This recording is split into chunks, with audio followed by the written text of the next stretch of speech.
Je suis montée dans la voiture de mon mari et j'ai trouvé un tube de gel lubrifiant dans la boîte à gants. Je suis restée silencieuse. Je l'ai simplement remplacé en secret par de la colle industrielle. Ce qui s'est passé ensuite a poussé les voisins à appeler les pompiers en urgence. Mais avant de continuer, vérifiez si vous êtes déjà abonné à la chaîne et dites-moi dans les commentaires de quelle ville ou quel pays vous regardez cette histoire. Nous aimons beaucoup savoir jusqu'où nos récits voyagent. Je m'appelle Françoise. J'ai 62 ans et toute ma vie, j'ai cru au mariage, à la famille, à la fidélité. Pendant 40 ans, j'ai construit une boulangerie-pâtisserie avec mes propres mains, travaillant chaque nuit pour pétrir la pâte, préparer les brioches et les flancs aux œufs qui ont fait la réputation de mon établissement dans tout le quartier. Daniel, mon mari, n'a jamais vraiment participé. Il s'occupait de ses affaires, de ses réunions avec ses associés. Moi, je me levais à 4 heures du matin pour que les clients trouvent leur viennoiserie fraîche à l'ouverture. Ce soir-là, Daniel est rentré tard d'un dîner d'affaires. Il a jeté sa veste sur le canapé, desserré sa cravate et s'est effondré sur le lit sans même prendre de douche. Quelques minutes plus tard, ses ronflements remplissaient déjà la chambre. Je me suis levée pour ranger le désordre qu'il avait laissé dans le salon. La veste, le portefeuille, le téléphone portable, son vieil ordinateur. L'écran du téléphone était encore allumé avec un nouveau courriel visible. J'ai froncé les sourcils. Daniel n'utilisait jamais le courrier électronique. Il répétait toujours « Françoise, ces histoires de technologie sont trop compliquées. Je préfère téléphoner, c'est tout. » Et maintenant, un courriel étrange. Il était là, bien visible. Par curiosité, je l'ai ouvert. Le message était court. Quelques mots seulement. « Tu étais incroyable aujourd'hui, papa. » Accompagné d'un cœur rouge. Je me suis figée comme si quelqu'un m'avait giflé. Papa. Qui l'appelait ainsi, avec un ton aussi intime? J'ai fait défiler l'écran vers le bas, cherchant d'autres indices, mais il n'y avait rien. Juste une adresse électronique étrange, remplie de caractères sans signification. L'inquiétude s'est emparée de moi comme un vent glacial entrant par une fissure dans la porte. J'ai regardé vers la chambre et vu Daniel se retourner avec un ronflement entrecoupé. J'ai sursauté. J'ai immédiatement remis le téléphone à sa place, le cœur battant fort comme celui d'une voleuse prise en flagrant délit. J'ai continué à ranger. J'ai pris ses vêtements sales pour les laver. En fouillant les poches du pantalon, j'ai senti un papier plié. C'était la note d'un restaurant élégant à Annecy. J'ai froncé les sourcils. Annecy. Il m'avait dit qu'il rencontrait des associés à Lyon ce soir-là. Le reçu montrait 2 personnes, une bouteille de vin coûteux, des plats principaux de filet et de pâtes. J'ai essayé de me rappeler la dernière fois que Daniel m'avait emmené dans un endroit pareil. Peut-être il y a 10 ans, quand j'ai ouvert ma première boulangerie. Avec qui avait-il dîné maintenant à Annecy, alors qu'il mentait en disant être à Lyon? J'ai pris mon téléphone et photographié le reçu, ainsi que le courriel. Je ne voulais pas y croire, mais l'intuition d'une femme, d'une épouse de 40 ans de mariage, ne se trompe jamais. Quelque chose se passait, et je devais découvrir quoi. Je me suis rendue au garage.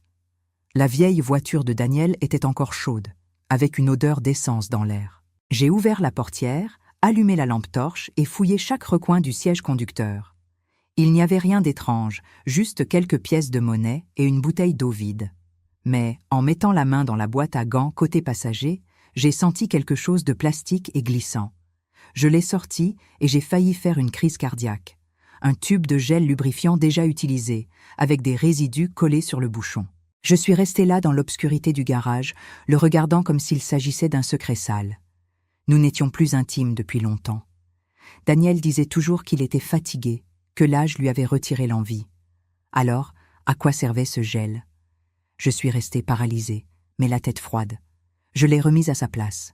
J'ai nettoyé mes mains avec une serviette en papier, comme si je craignais qu'il me laisse une marque. J'ai continué à fouiller, cette fois avec plus d'attention. Sous le siège arrière, j'ai trouvé quelques serviettes froissées, imprégnées d'un parfum doux qui n'était pas masculin, ni ma fragrance légère de rose. Ce parfum était étrange, provocateur. J'ai photographié tout, le gel, les serviettes, comme si je pouvais capturer l'odeur dans l'image. J'ai fermé la voiture et suis rentrée à l'intérieur. Je me suis assise à la table de la cuisine, mes mains tremblaient en reprenant le téléphone de Daniel. À ce moment-là, j'étais presque certaine qu'il me trompait. J'ai parcouru ses messages, mais il n'y avait que des conversations de travail, froides et sèches. La boîte de réception était vide, sauf ce courriel étrange. J'ai vérifié les éléments envoyés et les brouillons. Rien. Tout était trop propre. Suspicieusement propre, comme s'il avait effacé toutes les traces. Le lendemain matin, dès que le soleil s'est levé et que la lumière douce s'est infiltrée par les rideaux de la fenêtre, j'étais déjà éveillée depuis longtemps. Je suis restée dans la cuisine, les mains occupées. J'ai préparé un petit déjeuner simple. 2 œufs au plat, un peu de pain grillé et une tasse de café noir bien fort, comme Daniel l'aimait. Je n'avais presque pas dormi de la nuit. L'image du tube de gel, la note du restaurant et ce courriel tournaient sans cesse dans ma tête. Daniel est descendu fatigué, les cheveux en bataille et les yeux encore ensommeillés. Il s'est assis à table, a pris la tasse de café, en a bu une gorgée et l'a laissée à moitié pleine. « J'ai une réunion importante aujourd'hui », a-t-il dit d'une voix rauque, sans me regarder dans les yeux. « Je vais certainement rentrer tard. » Je me suis assise avec un sourire éteint, bien qu'à l'intérieur je veuille demander directement « Où est la réunion? Avec qui? Encore à Annecy ?» Mais je me suis retenue et ai simplement répondu « D'accord, prends soin de toi. » Il s'est levé, m'a tapoté légèrement l'épaule, comme d'habitude, et est parti. La porte s'est fermée, laissant la cuisine dans le silence, et moi avec mes soupçons qui grandissaient de plus en plus. J'ai rangé la table, lavé la vaisselle une à une, mais ma tête était un chaos. Je ne pouvais pas rester assise à inventer des théories. J'avais besoin de la vérité, de preuves claires. J'ai pris le téléphone et cherché le numéro de Madame Roselyne, une amie de longue date qui m'avait beaucoup aidée quand j'ai ouvert la boulangerie. Il y a quelque temps, elle m'avait parlé d'un bon détective privé, spécialisé dans les affaires d'infidélité. « Françoise, si tu en as besoin, je te passe le numéro de Monsieur Dantas. Il est très discret et fiable », m'avait-elle dit à l'époque. Je n'avais jamais imaginé que j'aurais à l'appeler, mais maintenant je n'avais pas d'autre choix. J'ai composé le numéro d'une voix tremblante. « Roselyne, tu peux m'aider à contacter Monsieur Dantas? J'ai besoin de lui. » Elle est restée silencieuse quelques secondes avant de répondre. « Françoise, que s'est-il passé? Daniel a fait quelque chose ?» J'ai soupiré, sans envie de donner des détails par téléphone. « J'ai juste besoin de savoir la vérité. Tu m'aides ?» Roselyne a accepté immédiatement, et 1 heure plus tard, j'ai reçu un message de Monsieur Dantas me fixant rendez-vous à midi dans un petit café près du centre. « Madame Françoise, restez tranquille, je vais vous aider », a-t-il écrit. À midi, je me suis rendue au café, un endroit minuscule avec des tables en bois usées et l'arôme de café torréfié remplissant l'air. J'ai choisi un coin isolé où personne ne me regarderait. Monsieur Dantas est entré. Un homme d'âge moyen, petit et robuste, avec une chemise bleue claire simple, mais des yeux profonds qui semblaient tout lire. Je lui ai passé une clé USB avec les photos que j'avais prises la veille. Le courriel étrange, la note du restaurant, le tube de gel et quelques serviettes. « C'est tout ce que j'ai », ai-je dit. « Je ne suis pas sûre, mais je crois que mon mari me trompe. » Monsieur Dantas a hoché la tête. Il a examiné chaque image sur son téléphone et prenait des notes avec soin dans un petit carnet. « Madame Françoise, j'ai compris. Je vais commencer à suivre Monsieur Daniel dès cet après-midi même. Ne vous inquiétez pas, je vous préviendrai le plus rapidement possible. » « Merci, ai-je dit doucement. Je veux juste connaître la vérité, quelle qu'elle soit.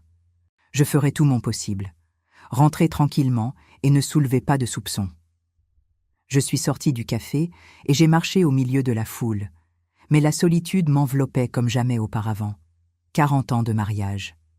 J'avais confié tout à Daniel, et maintenant me voilà, engageant quelqu'un pour suivre mon propre mari.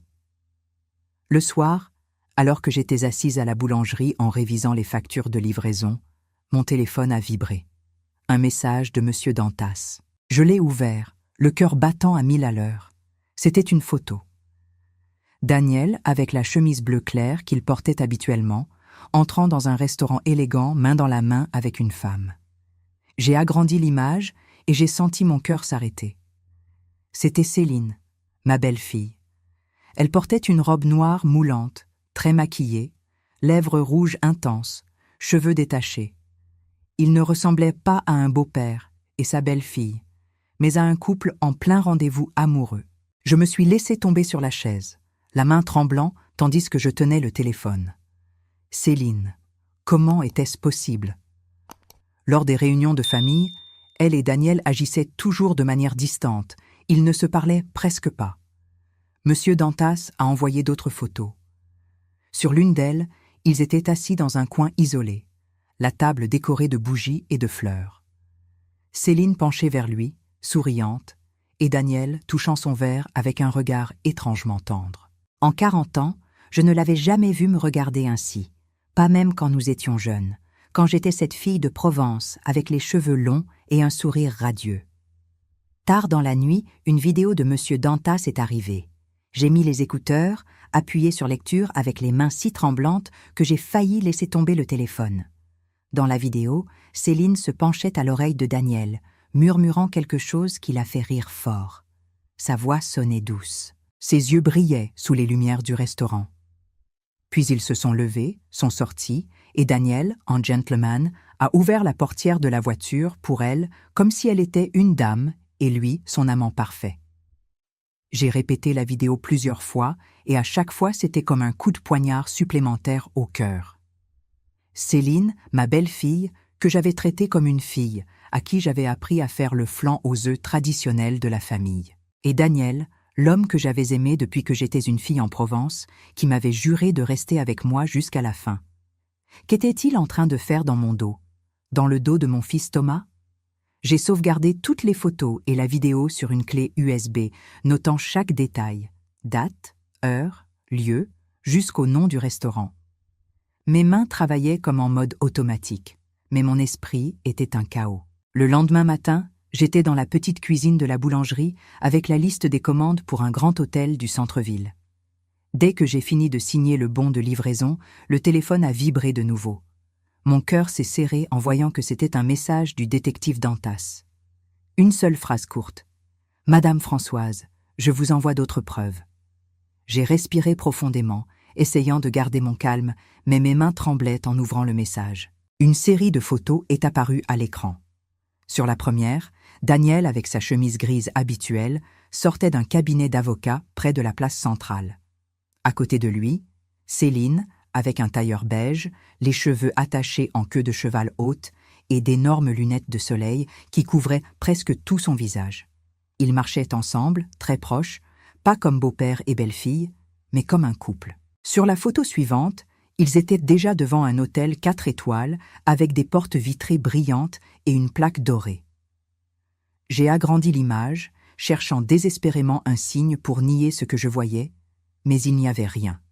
Ils semblaient trop naturels, trop à l'aise ensemble. Ensuite, une courte vidéo de M. Dantas est apparue. J'ai appuyé sur lecture et mon cœur battait si fort qu'il semblait vouloir exploser. Le filmage était de loin, mais suffisamment clair pour voir Daniel et Céline sur le balcon du 3e étage de l'hôtel. Il avait le bras autour de sa taille et elle appuyait sa tête sur son épaule, ses cheveux longs bougeant doucement avec le vent. Et soudain, comme un coup de poignard, je les ai vus s'embrasser rapidement, sans se cacher. Ce fut un baiser bref, mais suffisant pour brûler la dernière étincelle d'espoir que j'avais. J'ai regardé la vidéo encore et encore, image par image, chaque scène se gravant plus profondément en moi. Le rideau de la chambre s'est ouvert légèrement et Céline est apparue en courant pour embrasser Daniel, le visage illuminé de bonheur, comme une jeune fille amoureuse.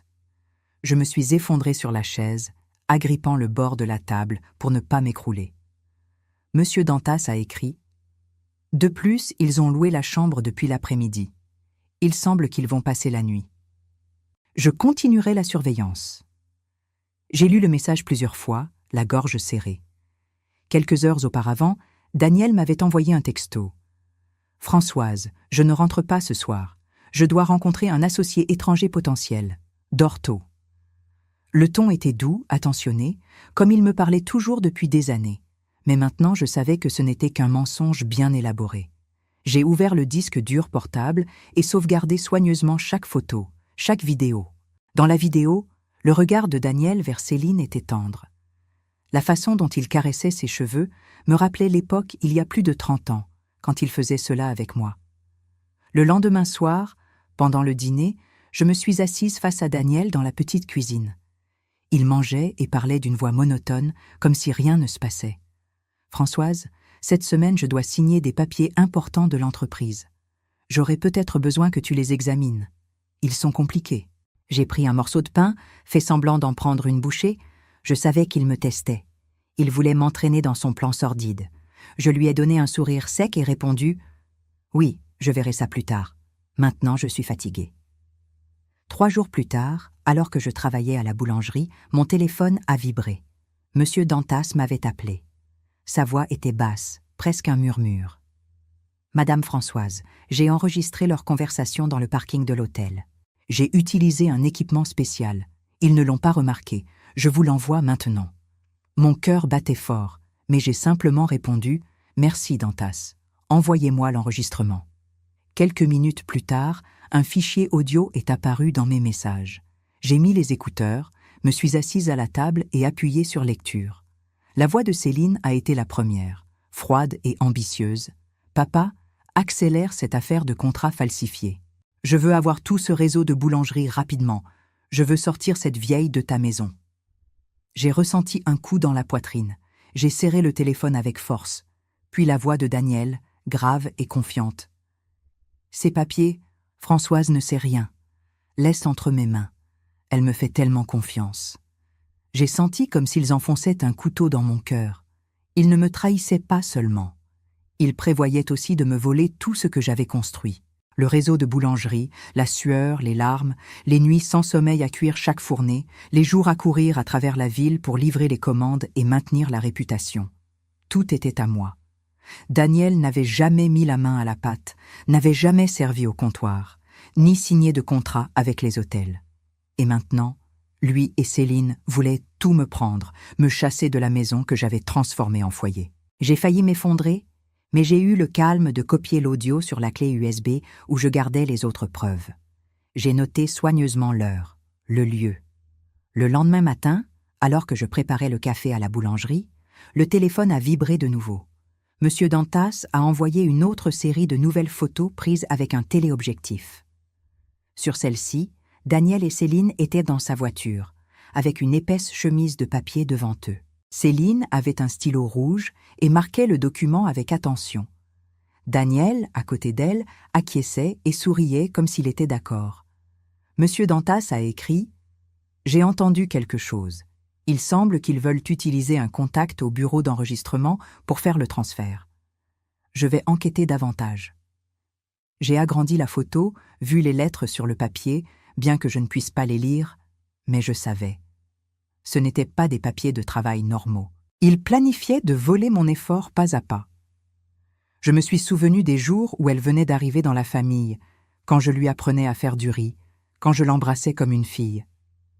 Je pensais qu'elle faisait partie de la famille, qu'elle serait la femme qui, avec Thomas, construirait un avenir.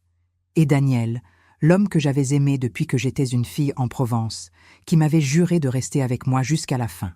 Il m'avait transformée en blague, en idiote qui croyait encore en l'amour et la famille.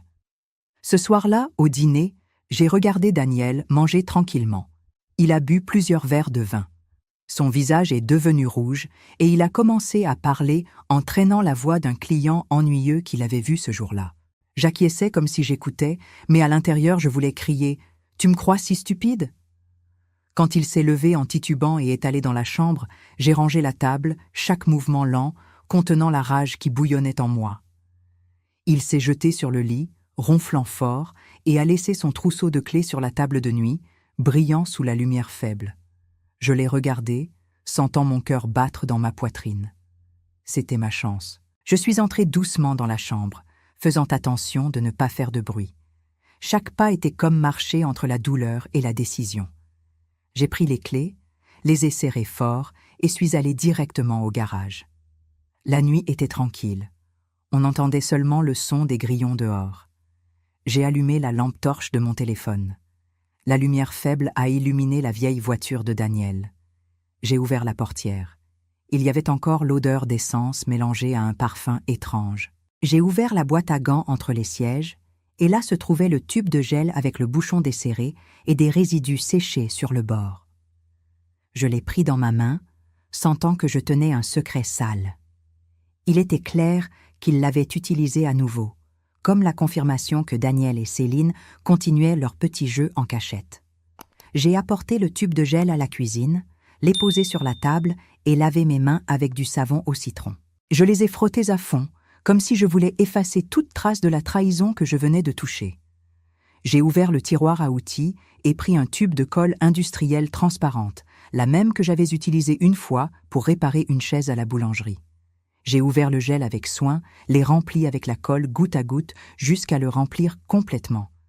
J'ai nettoyé l'embout, secoué doucement pour que cela se mélange et testé un peu. Cela sortait uniformément, comme le gel. À l'œil nu, personne ne remarquerait la différence. J'ai souri légèrement, bien qu'à l'intérieur je ressentais un ouragan. Ce n'était pas un jeu, c'était le premier pas pour obtenir justice. J'ai remis le tube dans la boîte à gants, arrangé tout comme avant et fermé la voiture. J'ai replacé les clés à côté du réveil de Daniel. Il dormait profondément, inconscient de ce qui l'attendait. Le lendemain matin, je me suis levée à 5 heures, quand il faisait encore sombre. La maison était silencieuse. On entendait uniquement le ronflement de Daniel. J'étais dans la cuisine avec une tasse de café froid, regardant la casserole avec de l'huile que j'avais préparée sur la cuisinière. C'était la dernière étape de mon plan. J'ai attaché un fil fin à l'allumeur de la cuisinière et l'ai relié à une vieille boîte de café. En l'activant à distance, la flamme allumerait l'huile, créant une fumée dense suffisante pour alarmer les voisins. J'ai ouvert légèrement la fenêtre pour que la fumée puisse sortir. Puis, j'ai testé une fois. La fumée est montée rapidement. Je l'ai éteinte immédiatement et vérifié que tout était prêt. J'ai enfilé un manteau, pris mon grand sac et fait semblant de partir en voyage. Avant de sortir, je suis entré dans la chambre et ai secoué Daniel doucement. « Je dois aller à la gare routière maintenant. Je vais signer un contrat. Je rentrerai tard ce soir. » Il a ouvert les yeux, la voix endormie. « D'accord. Prends soin de toi, Françoise. » Puis il a continué à dormir. Je l'ai regardé. L'homme que j'avais aimé autrefois, maintenant allongé sans percevoir le piège qui l'attendait. Au lieu d'aller à la gare routière, je suis allé chez Madame Lucienne, ma voisine d'en face. Elle a ouvert la porte et m'a regardé avec inquiétude. « Françoise, que fais-tu debout si tôt ?» J'ai souri de façon forcée. « Lucienne, je peux rester ici quelques heures? J'ai besoin d'observer ma maison. » Elle a froncé les sourcils, mais m'a servi un café chaud et installé sur une chaise près de la fenêtre. De là, on pouvait voir l'entrée de ma maison. Vers 10 heures, un taxi s'est arrêté devant la maison. Céline est descendue avec une robe fleurie et des lunettes de soleil. Daniel a ouvert la porte, regardé rapidement autour de lui et l'a fait entrer précipitamment. J'ai serré la tasse avec force. « C'est le moment !» ai-je murmuré et activé sur mon téléphone l'application connectée au magnétophone caché dans la chambre. Le son a commencé à sortir par les écouteurs. Le rire de Céline, le tintement de verre. J'ai entendu la voix de Daniel. « Ah, quelle paix! Nous n'avons plus à nous cacher. » Céline a ri. « Tu sais choisir le moment. La vieille est déjà partie, non ?» J'ai mordu mes lèvres, supportant la rage. Puis le lit a commencé à grincer. J'ai fermé les yeux, respiré profondément. Quelques minutes plus tard, Céline a crié « Qu'est-ce que c'est? Nous sommes collés !» Sa voix était paniquée. Daniel a grogné « Calme-toi, attends !» J'ai souri. J'ai touché mon téléphone et activé le piège à fumer à distance. Le fil a tiré, la cuisinière s'est allumée, la casserole a pris feu, la fumée noire est sortie en épaisse spirale par la fenêtre de la cuisine. Madame Lucienne a sursauté. « Françoise, ta maison prend feu !» J'ai fait semblant d'être surprise. Les voisins ont commencé à sortir, criant « La maison de Françoise prend feu, appelez les pompiers !» Monsieur Maurice a rapidement pris son téléphone et appelé les pompiers. Je suis restée là, la tasse serrée dans la main, sans quitter ma maison des yeux. Tout se passait selon le plan. Dans mes écouteurs, la voix de Céline résonnait désespérée. « Daniel, fais quelque chose, je ne peux pas bouger !» La voix de Daniel rugissait. « Ne crie pas !» Mais je savais qu'il ne pouvait rien faire. Le tube de colle industrielle fonctionnait déjà. les laissant coincés dans le moment le plus humiliant. La fumée continuait à sortir, de plus en plus épaisse. Les voisins s'agglutinaient, criant en panique. « Où est Françoise ?»« Elle est partie en voyage pour le travail », a répondu quelqu'un. Madame Lucienne m'a regardé avec des yeux pleins de soupçons, mais a juste serré ma main doucement. Je savais qu'elle se doutait de quelque chose. 10 minutes plus tard, la sirène du camion de pompiers a retenti au bout de la rue. Le véhicule rouge a accéléré et s'est arrêté devant ma maison. J'ai vu Thomas sauter du siège conducteur avec son uniforme de capitaine des pompiers, le visage tendu. Mon fils a crié fort, « Préparez les outils rapidement, il peut y avoir des gens à l'intérieur. » Je l'ai regardé et ai ressenti une douleur aiguë. Mon fils, toujours fier de sa famille. Maintenant, il était sur le point d'affronter la vérité la plus cruelle. La fumée de la cuisine continuait à monter, faisant croire à Thomas et son équipe qu'il y avait un incendie grave. Mon fils a dirigé l'entrée avec une masse, cassé la porte d'entrée. Le son du bois se brisant a résonné dans l'air. Ses compagnons l'ont suivi avec des tuyaux et des extincteurs. J'ai entendu l'agitation venant de la chambre, les cris désespérés de Daniel mélangés aux sanglots de Céline. « Fais quelque chose, Daniel !» Thomas est entré dans la chambre. Par les écouteurs, j'ai entendu sa voix s'arrêter, tremblante. « Quoi? Qu'est-ce que c'est ?» Un pompier a murmuré surpris. « Mon Dieu !» Un autre a lâché un rire nerveux. Mais immédiatement Thomas a crié « Taisez-vous !» L'humiliation était déjà exposée, pas seulement pour Thomas, mais pour toute l'équipe de pompiers et tout le quartier.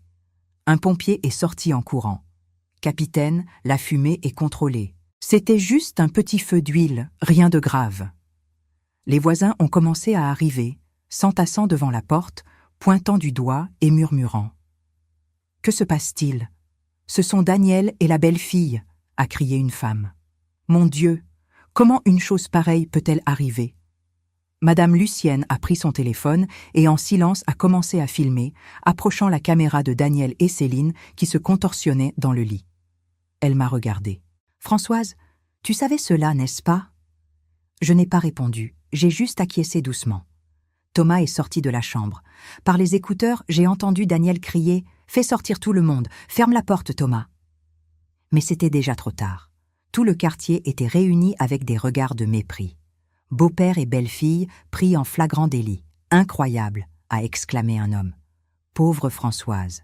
a soupiré un autre. Les pompiers ont enroulé des draps autour de Daniel et Céline, essayant de couvrir les corps collés et les ont sortis sur des civières. On entendait les sanglots de Céline, mélangés à ses gémissements. « S'il vous plaît, faites quelque chose. » Daniel murmurait faiblement. « Ne laissez personne nous voir. » Mais tout le quartier les avait déjà vus. Ils ont été emmenés, enroulés dans un drap fin au milieu du murmure croissant. Quelle honte! Beau-père et belle-fille, quelle saleté! L'ambulance est partie, la sirène allumée. Entre les voix fortes se mélangèrent des rires. « Quel spectacle !» a crié M. Maurice. « On ne peut pas croire que deux personnes aussi éhontées existent. » Je suis restée au milieu des gens, faisant semblant d'être surprise, comme si je venais d'arriver de la gare routière. Thomas est resté immobile dans la cour, les bras pendants et le visage pâle. Ses compagnons évitèrent de le regarder et rangèrent les outils en silence. Je me suis retenue et ai marché derrière Madame Lucienne, qui en silence m'a accompagnée jusqu'à l'hôpital. Nous nous sommes assises dans le couloir du 3e étage, attendant. Des heures plus tard, un médecin est sorti.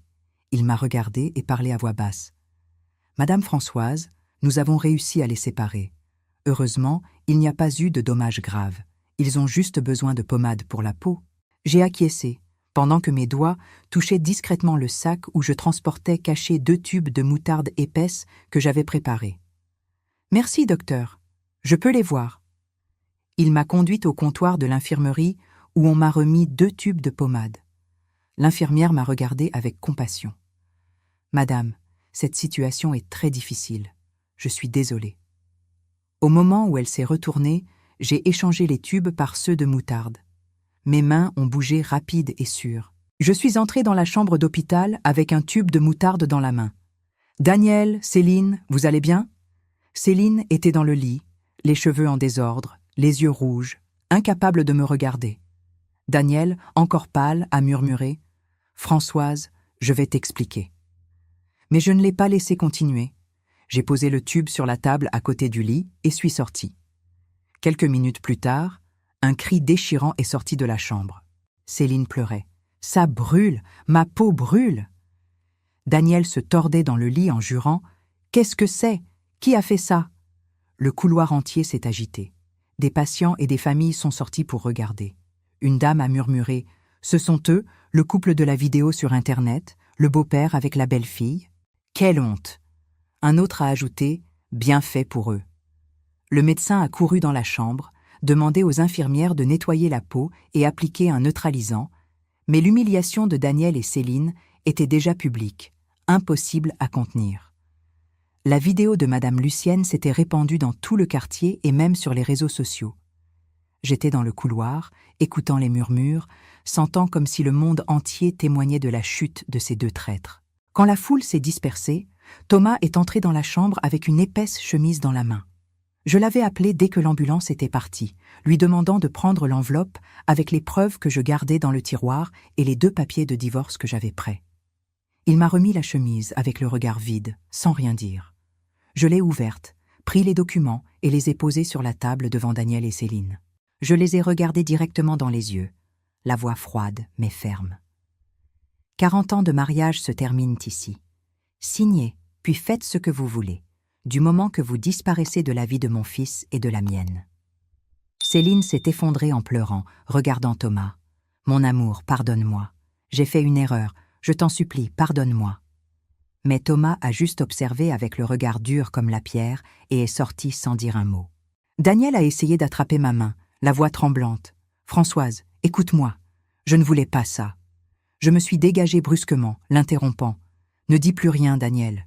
Ce chemin, c'est toi qui l'as choisi. » Il a crié désespéré. « Françoise, je t'en prie. » Mais l'infirmière est entrée et a averti. « Faites silence, nous sommes dans un hôpital. » Je me suis retournée sans regarder en arrière.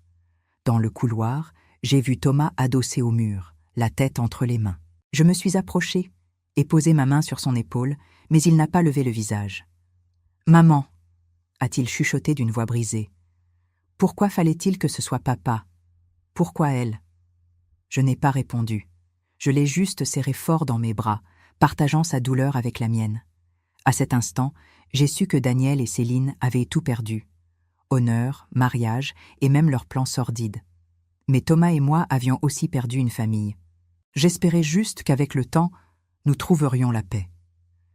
Quelques semaines après le scandale, ma boulangerie était plus pleine que jamais.